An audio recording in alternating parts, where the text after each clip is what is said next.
तो भाई जी, जो 12 बहनें ब्रह्म कुमारी टीचर बनाए, यहाँ तक आपने योग्य बनाए, तो उनके घर से कोई परीक्षा वगैरह, कोई कठिनाई ऐसा कुछ आए?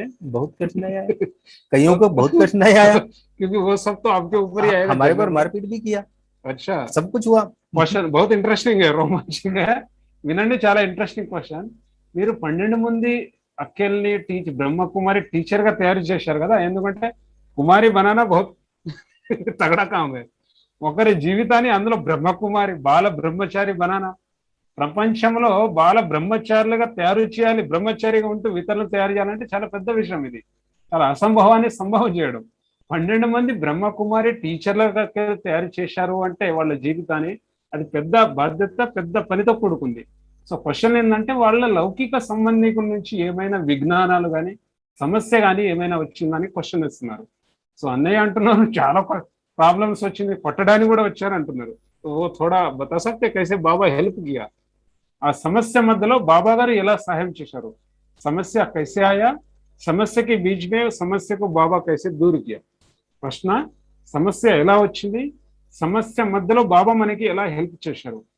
ये दो क्वेश्चन का उत्तर.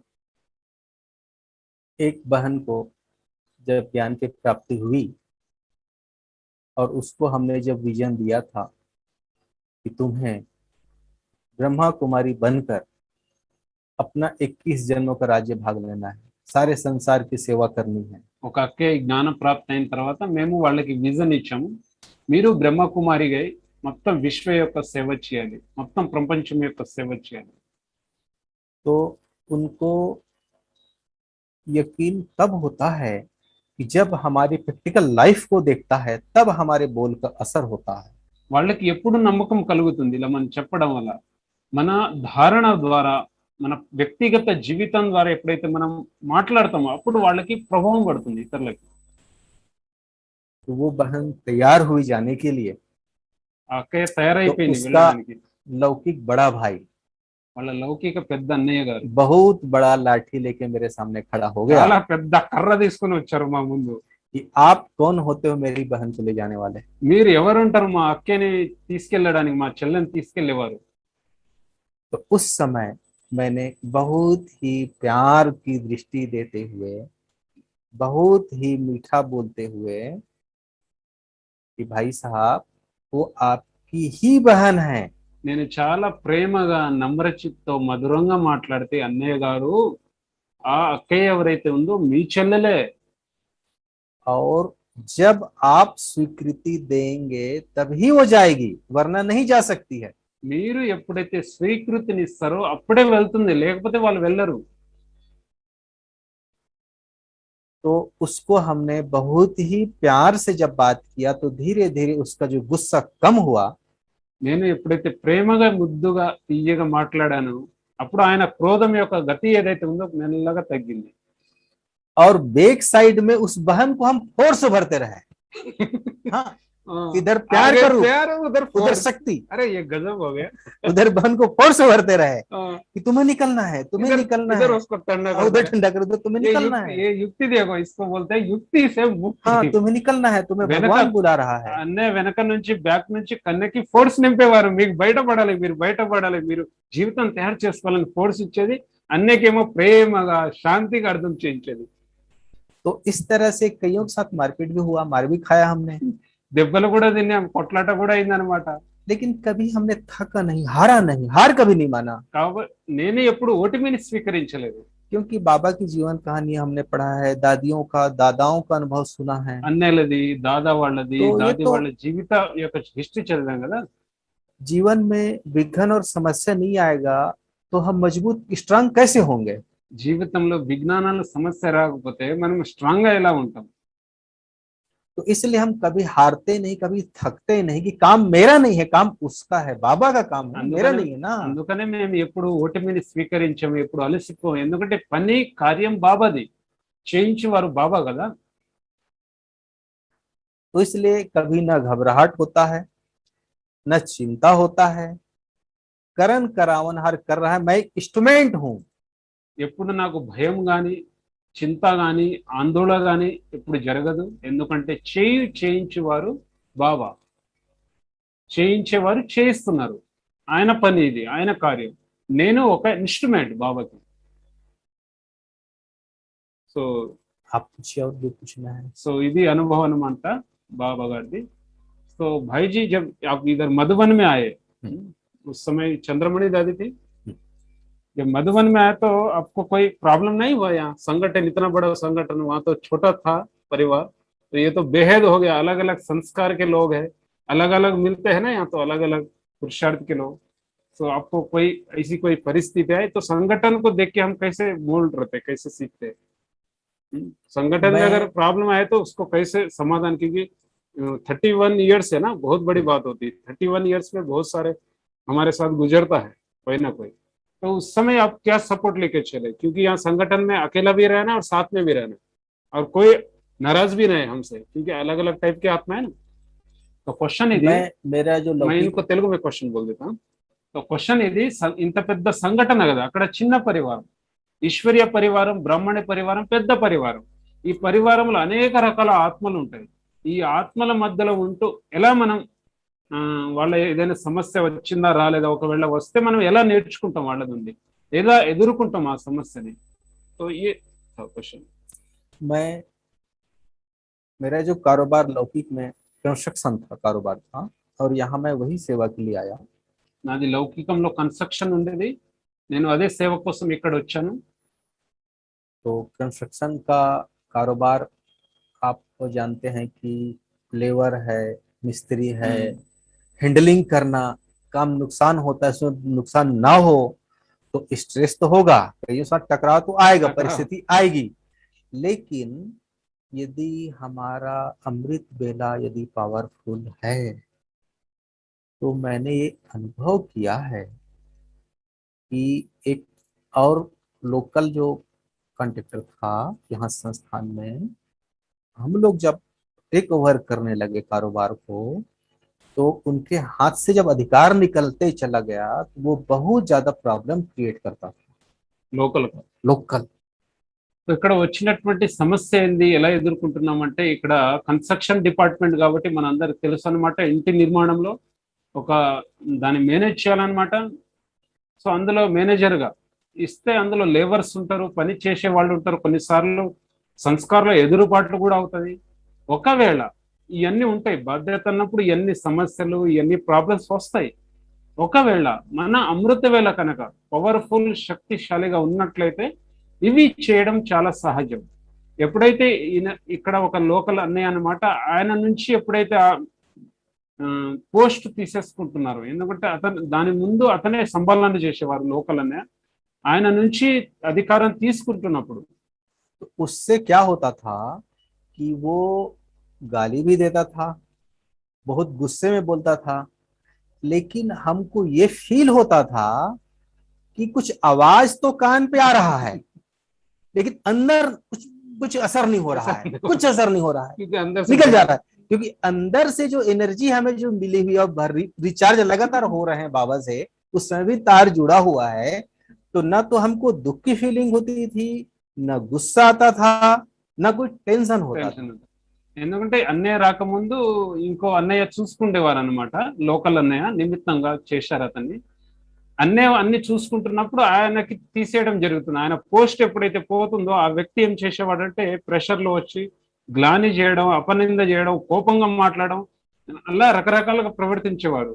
అయితే ఆయన శబ్దం చెవుల వరకు వెళ్తుంది కానీ లోపల వెళ్ళట్లేదు, ఎందుకంటే బాబా సేవలో మనం నిమిత్తంగా ఉన్నాం కాబట్టి బాబా మధ్య మధ్యలో మనకి ఛార్జింగ్ చేస్తుంటారు, లోపల గట్టిగా ఉన్నాం కాబట్టి వాళ్ళ యొక్క ప్రభావం మన పైన పడట్లేదు, ఏమనిపించట్లేదు అనమాట।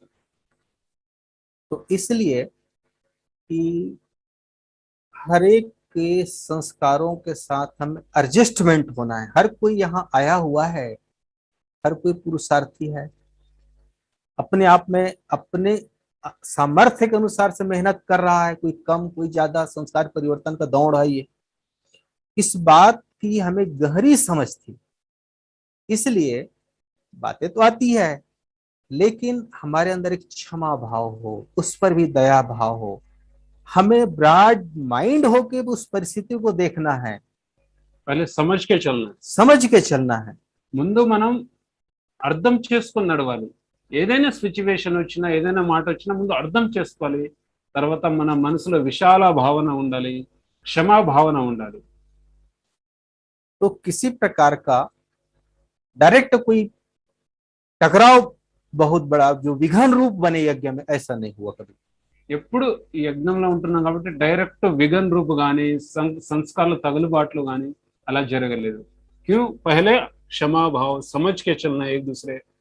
ఎందుకు జరగలేదంటే ఒకరిద్దరే అర్థం చేసుకొని నడవడం వల్ల ఈ అన్ని ఏవైతే ఉన్నాయో విజ్ఞానాలు అవన్నీ దాని నుంచి క్రాస్ అవుతూ వచ్చాం, దూరం అవుతాం. एक बार ये हमारे राजस्थान में जालोर डिस्ट्रिक्ट है, ఒకసారి ఇక్కడ రాజస్థాన్ జాలోర్ జిల్లాలో वहाँ एक सेंटर कंस्ट्रक्शन हो रहा था।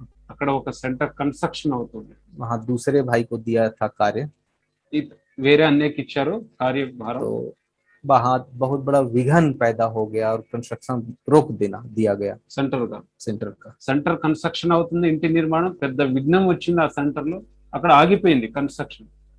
फिर आगे के कार्य के लिए मुझे भेजा गया దాదిని వేజ दादी ने। ముందు కార్యం కోసం దాది గారు నన్ను పంపించారు అక్కడికి.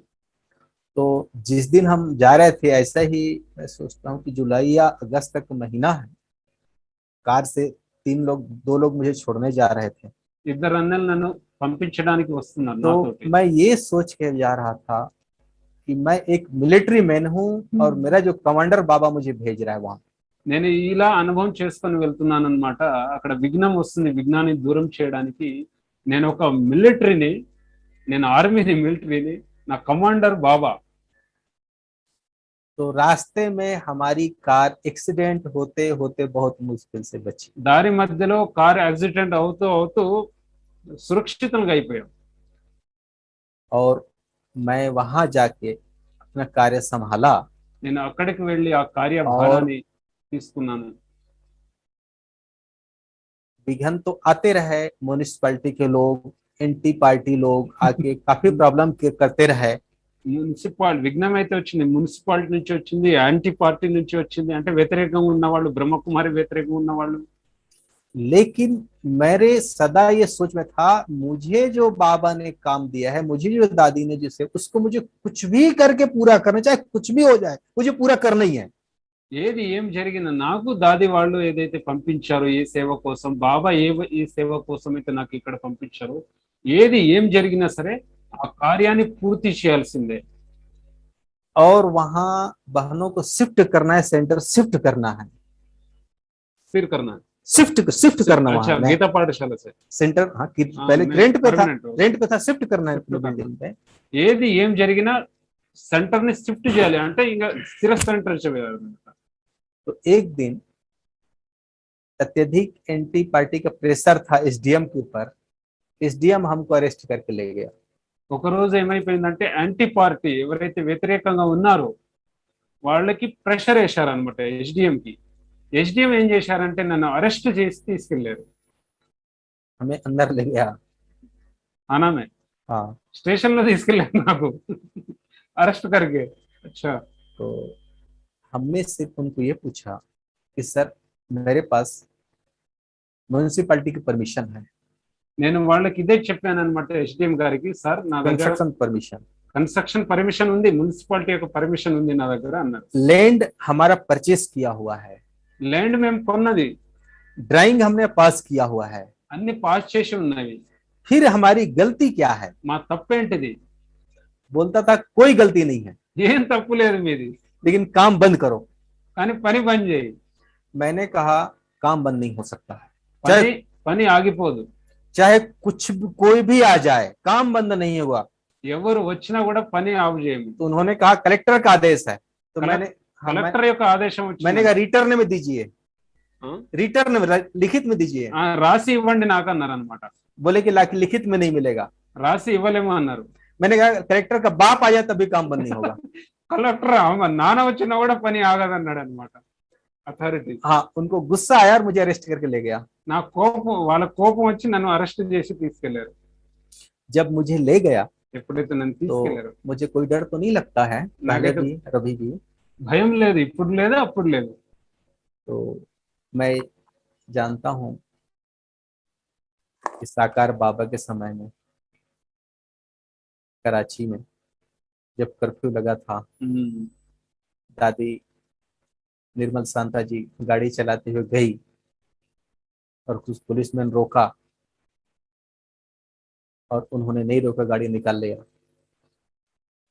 बाबा ने उसको कहा कि बच्ची कर्फ्यू लगा, आपको अरेस्ट करके ले जाते, आप क्या करते? तो అయితే ఈ కరాచీ టైంలో అన్నమాట బ్రహ్మబాబా టైంలో కర్ఫ్యూ నడుస్తుంది ఆ టైంలో. సో కర్ఫ్యూ టైంలో దాది గారు కారు తీసుకొని బయటికి వెళ్ళారు. కానీ అక్కడ వాళ్ళు ఆపారు పోలీస్ వాళ్ళు. దాది ఆగలేదన్నమాట, ముందుకెళ్ళిపోయింది. అప్పుడు బాబా క్వశ్చన్ అడిగాడు, బచ్చి కర్ఫ్యూ నడుస్తుంది కదా, మీరు పోలీస్ మాటలు వినలే, ముందుకెళ్ళిపోయారు, మీకు అరెస్ట్ చేసుకుని తీసుకెళ్తే నువ్వు ఏం చేస్తావు అని దాదికి బాబా క్వశ్చన్ వేశారు. లౌకిక పుత్రి అన్నమాట నిర్మల శాంత దాది గారు, బ్రహ్మబాబా. तो दादी बोलती थी, बाबा वे लोग मुझे जेल में डालेंगे तो जेल में सेवा करूंगी। అప్పుడు దాది గారు సమాధానం ఇచ్చారనమాట, బాబా నాకు జైల్లో వేస్తే నేను జైల్లో కూర్చొని సేవ చేస్తా. तो वही सोच मेरे अंदर था అదే कि मैं ఆలోచన जहां నాలో जाऊंगा ఉండేది. वहां सेवा करूंगा। అదే ఆలోచన నాలో ఉండేది, నేను జైల్లో పోతే జైల్లో సేవ చేస్తా. मेरा काम रुकेगा नहीं, कहीं भी रहो। కానీ నా పని ఎప్పుడు ఆగదు, సేవ చేస్తూనే పోతా. तो अंत में 8 घंटे के बाद मुझे उनको बेल देना पड़ा। 8 గంటల తర్వాత నాకు బెయిల్ ఇచ్చారు. अच्छा 8 घंटे थे, 8 घंटे बेल, उसके बाद बेल देना पानी पड़ा। गिड़ी कुछ पिलाया कि नहीं, ऐसा ही रखा. सेंटर से भोजन आया, सब कुछ आया। 8 గంటల వరకు ఇక సెంటర్ నుంచి భోజనం వచ్చి వచ్చింది అనుకోండి. एसडीएम के ऊपर में काफी प्रेशर आ गया, बड़े अधिकारियों का। ఎందుకంటే పెద్ద పెద్ద అధికారుల యొక్క ప్రెషర్ వచ్చింది ఎస్డిఎం. इनको छोड़ो, आप किससे झगड़ा कर रहे हो, आपको नौकरी चला जाएगा। మీరు ఎవరితో గొడవ పడుతున్నారు, మీ ఉద్యోగం పోతుందని పై నుంచి కంప్లైంట్ వచ్చింది అనమాట.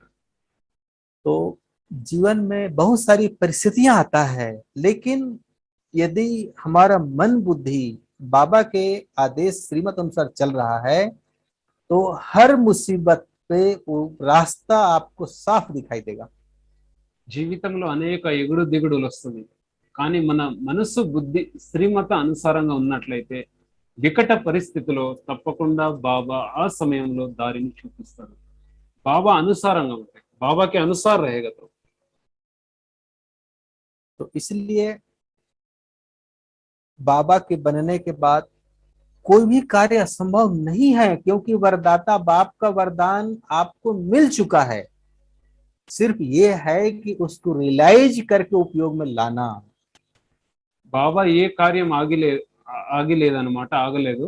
కాకపోతే ఆ కార్యం కోసం మనకు ఏదైతే సంస్కారం ఉందో దాన్ని రియలైజేషన్ చేసి దాని ముందుకు వెళ్ళాలి ఆ కార్యం కోసం.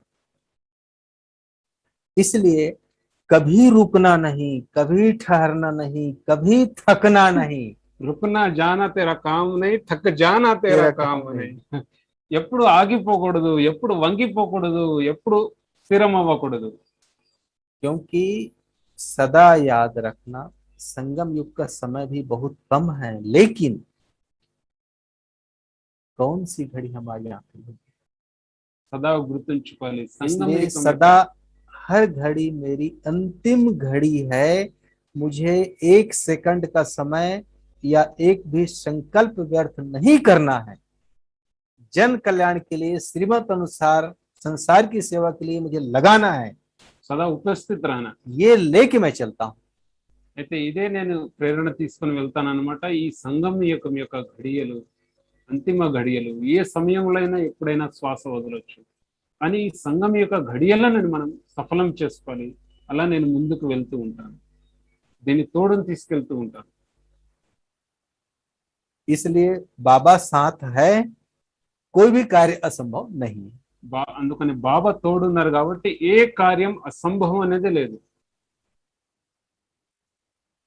और भी आप कोई क्वेश्चन हो तो पूछिए। सो अभी एक लास्ट क्वेश्चन है, क्योंकि समय भी सीमा, परिवार को भी मिलेंगे. तो अभी 31 ईयर्स हो गया है ना, बहुत अनुभवी है. सो वर्तमान समय खास जो पुरुषार्थ है, वर्तमान समय का जो खास पुरुषार्थ किस पे आप अटेंशन रखे. క్వశ్చన్ ఇదనమాట. వర్తమానం ఏదైతే పురుషార్థం నడుస్తుందో సమయానుసారంగా, పురుషార్థంలో ఏ విషయం పైన మీరు అటెన్షన్ ఇచ్చారు, कौन सी बात पर अटेंशन दिया है, किस चीज के लिए जो विशेष कोई पुरुषार्थ है, ऐसी बात बताओ. విశేషమైన ఏమైనా పురుషార్థం ఉందా? मेरा वर्तमान पुरुषार्थ ज्यादा से ज्यादा तपस्या पर ध्यान देना। నాది వర్తమాన సమయం పురుషార్థం ఎక్కువలో ఎక్కువ తపస్య పైన అటెన్షన్ ఇవ్వడం. जो भी बाबा हम आत्माओं को सम्मान दिया हुआ है, उन्हें हर कार्य करते हुए, खाते पीते चलते, लौकिक में जो मंत्र जाप करते हैं, इस तरह का हमारे अंदर में निरंतर सिमरन चलता रहे, ये मैं करता हूँ। అయితే ఈ బాబాకు మనకి ఏదైతే కార్యం ఇచ్చారో లోపల లోపలనే స్మరణ, తింటూ తాగుతూ లోపలనే స్మరణ ఏదైతే ఉందో దాన్ని నేను ఈ రకంగా ఉపయోగిస్తుంటాను అన్నమాట. ఆ तो కార్యం इसलिए చేస్తుంటాను. निरंतर शक्ति स्वरूप का अनुभव होता है। అందుకని నిరంతర శక్తి స్వరూపం యొక్క అనుభవం అవుతుంది. और जब हम शक्तिशाली हैं तो मेरे सामने, मेरे संपर्क में कोई भी कमजोर आत्माएं, कमजोर भाई बहन भी आते हैं, तो उनके एक ही नजर से, मुलाकात से अपने आप में शक्ति का संचार महसूस करता है। నేను ఒకవేళ శక్తిశాలిగా ఉన్నట్లయితే ఎవరైనా ఆత్మలు మొదటిసారిగా మన సంబంధ సంపర్కంలో ఉన్నప్పుడు మొదటి దృష్టిలోనే, మొదటి మాటలోనే వాళ్ళలో నిర్భయ ఆత్మలకు కూడా శక్తి వెళుతుంది, వాళ్ళకి శక్తి యొక్క అనుభూతి కలుగుతుంది. तो वो भाई बहनें हमारे नजदीक आते हैं, वो अपने अनुभव में वो बताते हैं कि आपके नजदीक आने से एक भय खत्म हो जाता है। ఆ అన్నయ్యలు అక్కలు చెప్తారన్నమాట, వాళ్ళ అనుభవాలు చెప్తారు. మీ దగ్గర రావడం వల్ల భయం అనేది వెళ్ళిపోతుందని. और एक शक्तिशाली, पावरफुल होके, रिचार्ज होके जा रहा हूं, ऐसा वो लोग बतलाते हैं। వాళ్ళు ఆ రకంగా అనుభవం చేసుకుని వెళ్తారు. మధువన్ వచ్చి కలుస్తారు కదా అన్నయ్యకి, వచ్చినప్పుడు రిటర్న్ వెళ్ళేటప్పుడు చెప్తారనమాట, నేను చాలా శక్తిశాలిగా అవుతున్నాను, పవర్ఫుల్ గా వెళ్తున్నాను అని వాళ్ళు చెప్తారు. चाहे उनसे मैं मधुबन में मिलता हूँ या कहीं बाहर में गया रहता हूँ, हम मुलाकात होते तब भी वही अनुभूतियां उन आत्माओं को होता है। భలే మధువన్ వచ్చినా ఒకవేళ నేను బయటికి వెళ్ళినా కూడా ఆత్మలకు అదే అనుభూతి కలుగుతుంది, నిర్భయ్. तो इसलिए मेरा अभी फोकस यही है कि कोई भी आत्मा मेरे से कुछ न कुछ लेके जाए, शक्ति लेके जाए, प्योरिटी लेके जाए। పురుషార్థ లక్ష్యం. हाँ, उनको शक्ति दूं। ज्ञान तो सभी दे ही रहे हैं, लेकिन मुझे इस सूक्ष्म शक्तियां से भरपूर उन्हें कर देनी है। అయితే ఇప్పుడు నా ఫోకస్ ఇదే అనమాట, లక్ష్యం కూడా ఇదే. పురుషార్థం యొక్క ఎవరైనా ఆత్మలు నా సంపర్కంలో వచ్చినప్పుడు, జ్ఞానం అయితే అందరు ఇస్తున్నారు, కానీ సంపర్కంలో వచ్చిన వాళ్ళు శక్తి తీసుకొని వెళ్ళాలి, పవిత్రత తీసుకొని వెళ్ళాలి, వాళ్ళు భర్పూరుగా సంపన్నంగా నిండుగా వెళ్ళాలి. ఇదే నేను విశేష అటెన్షన్ ఇస్తాను. तो इसलिए बहुत भाई बहने सेवा के प्लान, विघन, समस्याओं के बारे में पूछते हैं। చాలా మంది तो అక్కలు उनको उनको राय सलाह देने के साथ साथ शक्ति भी देते हैं। అడుగుతుంటారు, విశేషమైన ఏదైనా సమస్య విజ్ఞానాలు వస్తే అక్కలు అన్నలు అడుగుతుంటే వాళ్ళకి సలహా ఇవ్వడమే కాదు, సలహాతో పాటు శక్తిని ఇవ్వడం వెనక నుంచి ఈ కార్యం చేస్తుంటారు. విశేష कौन सा टाइम? अमृत वेला मेरा 24 घंटे कभी भी, 24 घंटे कभी भी चलते रहता है, ये कभी भी चलते रहता है। क्योंकि सिक्योरिटी में ये चांस होता है. बाबा बोलते ना हाँ, सिक्योरिटी ये chance बहुत अच्छा. तो సెక్యూరిటీలో మంచి అవకాశం అన్నమాట. బాబా చెప్తారు కదా, సెక్యూరిటీ సేవ है बहुत अच्छा सेवा पुरुषार्थ के लिए. अभी इस समय मैं कंस्ट्रक्शन छोड़ के सिक्योरिटी की सेवा में हूँ, और सिक्योरिटी की सेवा के लिए बाबा ने एक बार गाइडलाइंस दिया। कुछ साल पहले ओम शांति भवन में मधुबन निवासियों के लिए पर्सनल बाबा का मुलाकात था। कुछ सीक्रेट बातें बाबा को करना था। तो बाबा को उस समय भ्राता रमेश शाह जी ने क्वेश्चन किया था कि बाबा, ये जो समय अनुसार अपराध बढ़ रहा है, आतंकवादियों का प्रॉब्लम बढ़ रहा है, तो इस समय हमें यज्ञ में भी कुछ हथियार सुरक्षा के लिए रखना चाहिए। చెయ్యండి. సో ఎప్పుడైతే నేను కన్స్ట్రక్షన్ సేవ వదిలేసి సెక్యూరిటీ సేవలో వచ్చాను, అప్పుడు ఓం శాంతి భవన్లో విశేషంగా అక్కడ క్వశ్చన్, దీని సీక్రెట్ రహస్యాలు బాబా వివరించారనమాట. ఎందుకంటే సెక్యూరిటీ పైన బ్రహ్మకుమారిస్ లో సెక్యూరిటీ డిపార్ట్మెంట్ చాలా ఇంపార్టెంట్ డిపార్ట్మెంట్. అందులో మనకి రమేష్ షా అని మనకు తెలుసు అనమాట, అకౌంట్ డిపార్ట్మెంట్ సంబలం చేసేది సీనియర్ అన్నయ్య బ్రహ్మబాబా టైంలోనే ఉండేవారు. సో అతను బాబ్ దాదాకి క్వశ్చన్ వేశారనమాట, బాబా మరి సెక్యూరిటీ సేవలో బయట ప్రపంచంలో ఏదైతే ఉందో అపరాధాలు, ఘోరాలు, నేరాలు జరుగుతుంది.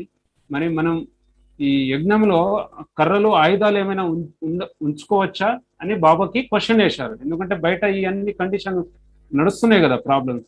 సో మరి ఇవన్నీ మనం ఉంచుకోవచ్చా ఆయుధాలని బాబాకి అడిగారు అనమాట. तो बाबा ने कहा कि बच्चे कोई भी वेपन्स रखने की जरूरत नहीं है। బాబా చెప్పారన్నమాట, ఏ ఆయుధాలు ఉంచవలసిన అవసరం లేదు. अव्यक्त सिक्योरिटी करो।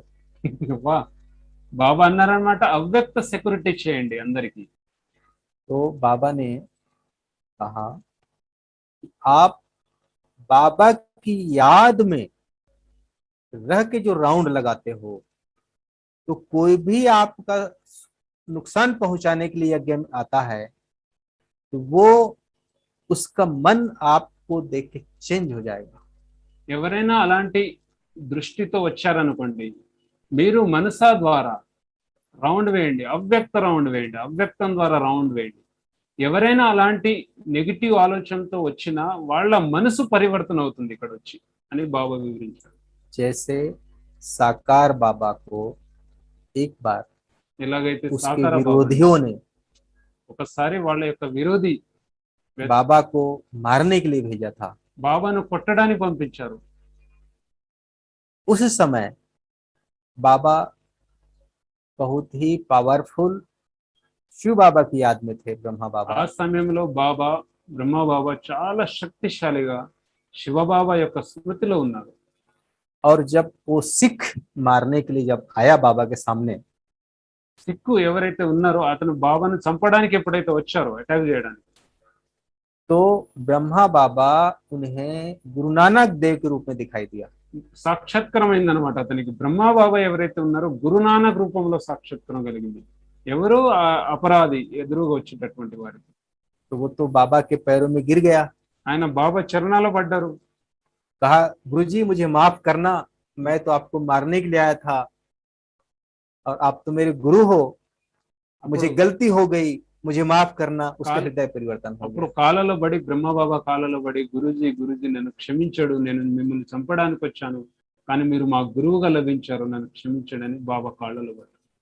तो ब्रह्मा बाबा ने उन्हें बहुत ही प्यार दिया, उसका हृदय परिवर्तन हो गया।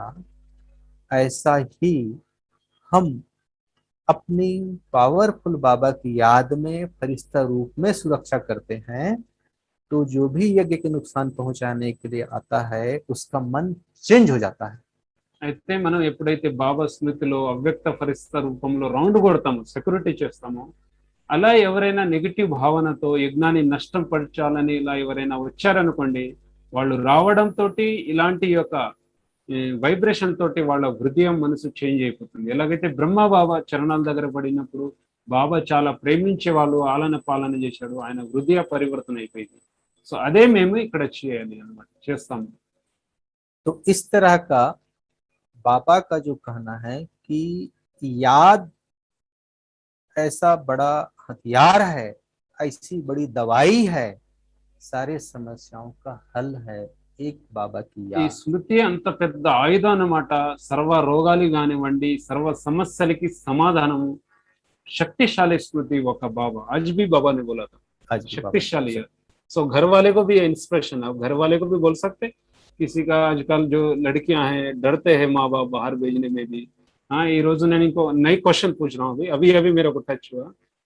సో కొత్త క్వశ్చన్ ఏంటంటే, చాలా వరకు ఈ కన్యల పైన చెడు దృష్టి కానీ అన్ని బయట కేసెస్ నడుస్తున్నాయి కదా. सो जो कन्या है आजकल की, कॉलेज में जाती लड़कियां हैं, जॉब करने जाती, कई कई डरते हैं, आज बहुत अपराध बढ़ रहा है. उनके लिए सेफ्टी क्या करे? जो ज्ञान में है, उनके माँ बाप ज्ञान में है, तो क्या अभ्यास करे जो हम नजर చేంజ్ हो जाए. నేను క్వశ్చన్ ఏంటంటే, ఈ జ్ఞానంలో ఎవరైతే నడుస్తున్నారో వాళ్ళ పిల్లలు ఉన్నారు, అమ్మాయిలు ఉన్నారు, కాలేజీకి వెళ్తారు, భయపడతారు కదా, చాలా అపరాధాలు నడుస్తున్నాయి. నెక్స్ట్ అలాంటి వాళ్ళకి, కన్యలు ఉన్న, అమ్మానాలు ఉన్న వాళ్ళ కోసం ఏదైనా సమస్య, ఇలాంటి సిచ్యువేషన్, ఇలాంటి సంకల్పాలు ఉంటే సమాధానం ఉందా? అయితే మా బాప్ के लिए और बेटियों के लिए, తల్లిదండ్రుల కోసం మరియు ఆ కన్యల అక్కల కోసం అన్నమాట, వాళ్ళ కోసం ఏమైనా సమాధానం ఉందా ఇందులో ఈ రాజయోగ మెడిటేషన్ में? तो उसके लिए क्या अभ्यास करे? దాని కొరకు ఏ అభ్యాసం చేయాలి? ఇతరుల యొక్క దృష్టి కూడా చేంజ్ అయిపోవాలి మనం చూస్తే. ऐसा है, हमको देखते हैं उनकी नजर भी, उनकी वृत्ति भी चेंज हो जाए। तो ऐसा कोई है इसका उपाय या युक्ति का है, वो युक्ति थोड़ा बता सकते हैं ऑडियंस को? एक बार दादी मनोहर बाबा से छुट्टी लेके लौकिक में गई। ఇప్పుడు ఒకసారి మనోహరేంద్ర దాది గారు బాబా నుండి సెలవు తీసుకొని లౌకికం వెళ్ళారు, क्योंकि 14 साल पूरा हो गया था तपस्या। तो बाबा ने कहा कि बच्ची आप लौकिक में जा रही हो, यदि आपको देख के यदि आपके लौकिक वाले रोएंगे कि तुम हो गई फेल। బాబా ఇంటికి పంపించారు, ఎందుకంటే దాది వాళ్ళందరూ 14 సంవత్సరాల తపస్సు పూర్తయిన తర్వాత ఒకసారి ఇంటికి పంపించి ఇంట్లో వాళ్ళందరూ ఉద్ధరించడానికి పంపిస్తే దాదికి కొన్ని కండిషన్ పెట్టాడు బాబా. బచ్చి, ఒకవేళ నువ్వు ఇంటికి వెళ్ళినప్పుడు మీ అమ్మా నాన్నని చూసి మా అమ్మాయి గారు అనేటువంటి సంకల్పం వాళ్ళకు వచ్చిందనుకో, నువ్వు ఫెయిల్ అయిపోయావని బాబా కండిషన్ పెట్టి చెప్పారు మనోహరేంద్ర దాదికి. मनोहर इंद्र दादी नहीं रोएगी, लेकिन उसके लौकिक वाले देख के ना रोए। ये है ना, बाबा ने ये कहा। उसी प्रकार से आज के समय में जो अपराध जो बढ़ रहा है, उसका एक कारण ये है कि हमारी कन्याएं, हमारी बहनें जो फैशन के नाम पे अपने फिजिकल बॉडी को जो प्रदर्शन करते हैं ना, वहां से अपराध बढ़ रहा है। तो पहला तो हमारी जो कपड़े हैं वो मर्यादित होना चाहिए। ఫస్ట్ అపరాధానికి మూల కారణం ఏంటంటే మన పిల్లలు ఏదైతే అలవాటు నేర్చుకుంటున్నారో ఫ్యాషన్ అని, ముందు మర్యాద యొక్క దుస్తులను ధరించాలి మొదటిది। क्योंकि जो इस कॉलेज में जाने वाली कन्याएं हैं या जॉब करने वाली हैं, फैशनेबल हो जाती हैं, तो उसके कारण से बहुत सारे अपराध बढ़ रहा है, ఆకర్షణ भी बढ़ता है, आकर्षण बढ़ क्योंकि रहा है, हम ही कारण बनते हैं। हम ही कारण बनते हैं। ఆకర్షణ మొదలవుతుంది, ఎందుకు అవుతుందంటే దుస్తుల వల్ల, డ్రెస్సుల వల్ల। డ్రెస్సు మర్యాద పూర్వకంగా ఉండాలి।